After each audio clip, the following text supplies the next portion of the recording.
कोई भी इंसान कभी भी किसी के ऑर्डर सुनना पसंद नहीं करता, लेकिन फिर भी वो अपनी पूरी लाइफ एक अच्छी जॉब ढूंढने के लिए डिवोट कर देते हैं, जहाँ पे उनको पहले से ही पता होता है कि वहाँ पे जा करके अपने बॉस के ऑर्डर सुनने पड़ेंगे।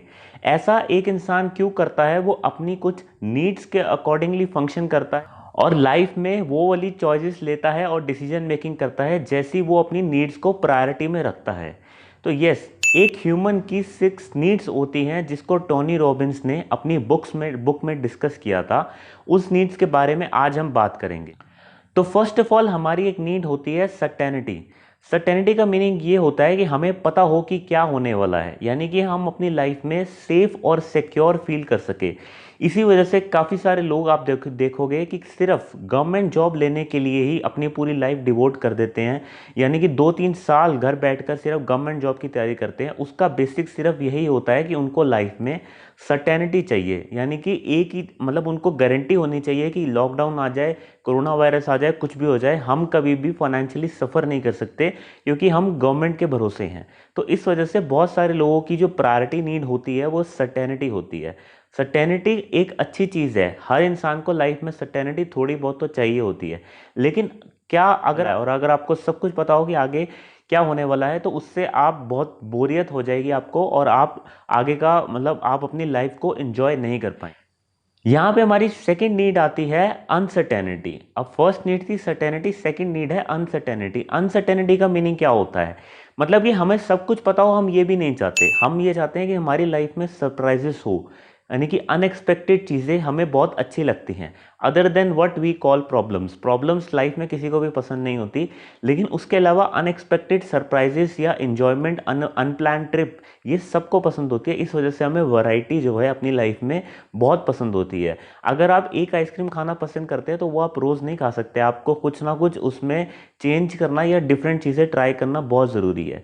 जैसे कि आपने देखे होंगे काफ़ी सारे लोग बुलेट या फिर ऐसी कोई स्पेसिफिक बाइक बाय कर लेते हैं, लेकिन जब वो बुलेट बाय करते हैं उसके कुछ टाइम बाद उनको रियलाइज़ होता है कि इसमें एक क्वालिटी है, हम और भी चीज़ ड्राइव करना चाहते हैं, यानी कि एक के बेनिफिट्स नहीं लेना चाहते, हम और भी वैरायटी देखना चाहते हैं। इसी वजह से अनसर्टेनिटी भी हमारी लाइफ में बहुत ज़रूरी होती है। थर्ड हमारी यहाँ पे नीड आती है सिग्निफिकेंस। अब सिग्निफिकेंस का क्या मीनिंग होता है? सिग्निफिकेंस का ये मीनिंग होता है कि हर इंसान चाहता है कि मुझे इंपॉर्टेंस मिले, यानी कि मुझे लोग एक ऐसी नज़रों से देखें कि मैं एक इम्पॉर्टेंट इंसान हूँ, मैं बेकार इंसान नहीं हूँ। उसके लिए काफ़ी सारे लोग अपनी लाइफ में डिफरेंट डिफरेंट डिसीजंस करते हैं। या तो वो टैटू बनवा लेते हैं, बेसिकली वो यूनिक बनने की कोशिश करते हैं जिससे कोई भी इंसान उनको याद रख सके। अब सिग्निफिकेंट बनना अच्छा लगता है सबको, लेकिन हम अगर लाइफ में कुछ बहुत अच्छा अचीव करते हैं तो उससे हम ज़रूर सिग्निफिकेंट बन सकते हैं। जैसे कि अगर आप अपनी अपनी फैमिली के फर्स्ट मिलीनियर बनते हैं तो आपको आपकी फैमिली में सब लोग सिग्निफिकेंट इंसान समझेंगे। इसी तरीके से सिग्निफिकेंट हमारी एक नीड होती है। फोर्थ हमारी नीड होती है लव एंड कनेक्शन। अगर आपके पास बाकी सारी नीड फुलफिल्ड हैं, आपके पास सर्टेनिटी है, आपके पास पैसा है, आपके पास बैंक बैलेंस है, अच्छी जॉब है, लेकिन अगर आपके पास हेल्दी रिलेशनशिप्स नहीं है, आपके पास लविंग पीपल नहीं है, तो आप फिर भी आप अपने आप को खाली महसूस करेंगे। तो लव एंड अफेक्शन एक ऐसी नीड होती है जो जिसकी ज़रूरत हर इंसान को चाहिए होती है, क्योंकि वो अमीर से अमीर हो, कभी ना कभी उनको अपने लोगों की और अपने फ्रेंड्स की ज़रूरत ज़रूर पड़ती है। जो हमारी फर्स्ट 4 नीड्स होती है वो ऑलमोस्ट हर इंसान एवरेज से लेकर के हाई लेवल के इंसान तक सब लोग अचीव कर लेते हैं, लेकिन जो हमारी नेक्स्ट 2 नीड्स हैं वो नीड्स काफ़ी कम लोग अचीव कर पाते हैं, जबकि नीड्स होती सबकी हैं।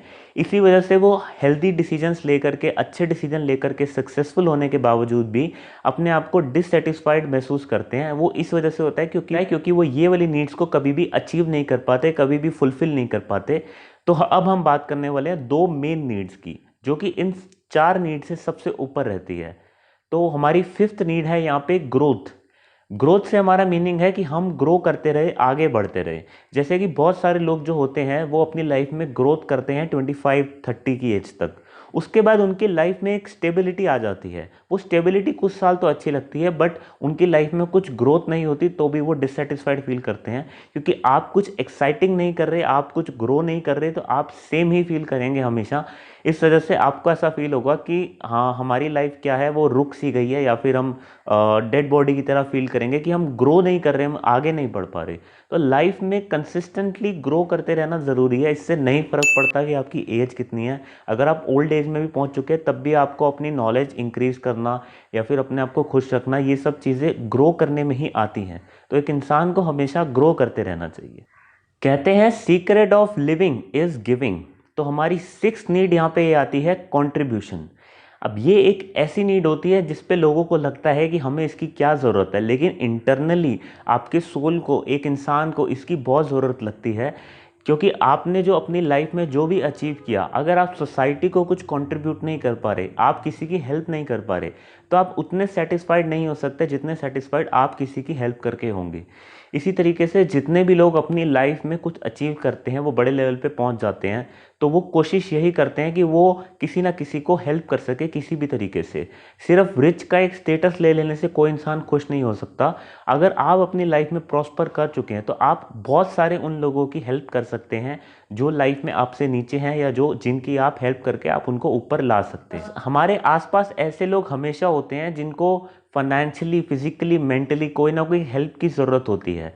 ऑब्वियसली हम अपने ग्रोइंग ईयर्स में, हम अपने स्टडिंग ईयर्स में इतना टाइम नहीं निकाल सकते कंट्रीब्यूट करने के लिए, लेकिन उसके बाद हमें ज़रूर कोशिश करनी चाहिए कि हम अपनी सोसाइटी को, अपनी जो है स्टेट को या फिर कंट्री को कुछ ना कुछ कंट्रीब्यूट करें। उसी से हमारी जो है वैल्यू बढ़ती है। जैसे कि जितने भी बड़े बड़े क्रिकेटर्स हैं या स्टार्स हैं, उनको लाइफ में एक हायर लेवल क्यों मिलता है? क्योंकि उन्होंने हमारे कंट्री के लिए कंट्रीब्यूशन किया है। उनको सब लोग जानते हैं कि उनकी वजह से इंडिया की जान पहचान बढ़ती है। तो इस वजह से अगर आप अपनी लाइफ में कंट्रीब्यूट नहीं कर सकते अपनी स्टेट के लिए, अपनी सोसाइटी के लिए, तो आप डिससेटिस्फाइड फील करेंगे। तो ये थी हमारी 6 नीड्स जिसके अंदर हमने डिस्कस करा। फर्स्ट नीड थी हमारी सर्टेनिटी, सेकंड थी अनसर्टेनिटी, थर्ड थी सिग्निफिकेंस, फोर्थ थी लव एंड कनेक्शन, फिफ्थ थी ग्रोथ और सिक्स्थ थी कंट्रीब्यूशन। तो इन्हीं नीड्स के हिसाब से एक इंसान अपनी लाइफ में डिसीजन मेकिंग करता है और चॉइसेस लेता है।